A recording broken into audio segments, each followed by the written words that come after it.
Sir तुमचं नाव काय? दिनकर सुखदेव चव्हाण. दिनकर सुखदेव चव्हाण. अच्छा, काय समस्या होत्या म्हटले? कोड. कोड. अच्छा, आणि पूर्ण भरलं होतं काय आधी? पूर्ण आता ही दही लालसर दाग दिसते, हा. पूर्णपणे पांढरे होते.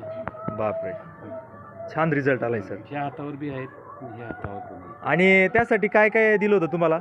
ह्या काही सोनं आहेत, हा. निम गोळी, नीमची गोळी, हा, परत त्रिफळा, हा, स्पिरुलिना, एक 3-4 प्रकारच्या वेगवेगळ्या तुम्हाला प्रोडक्ट दिले होते. गोवार्क आहे. गोवार्क पण आहे. किती दिवसात तुम्हाला हा रिझल्ट दिसला?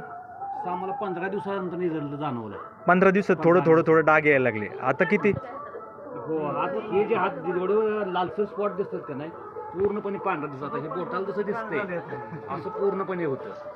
आता हे डोळ्याला, तोंडावर ही पूर्णपणे असं चष्मा जर काढला तर पूर्णपणे असं पांढरं दिसतं. याच्या अगोदर काय केली होती का ट्रीटमेंट? दिसणार सुद्धा नाही शक्यतो एवढं कमी झालं. याच्या अगोदर केली होती अगोदर कुठे ट्रीटमेंट वगैरे काही?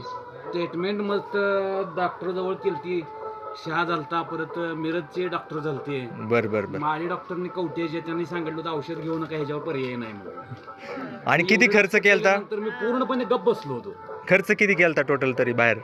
तसा जवळ माझे 50,000 रुपये गेले. तसे 50,000. आणि आपले प्रोडक्ट घ्यायला किती हजार गेले? 3600 रुपये गेले. 3600 रुपये. 3600 रुपयात मला एवढं दाखवलं. फक्त डॉक्टर जोपर्यंत करत होतो तोपर्यंत डॉक्टरच्या गोळ्या घेतल्या की पोट दुखायचं हे कमी यायचं जरा, पण पोट दुखायचं, पोट गच्च व्हायचं. आता पूर्णपणे काय पोटाला त्रास नाही, काय नाही. दिवसभर जरी काम केलं तरी सुद्धा काय वाटत नाही. तुम्ही समाधानी आहे? एकदम समाधान.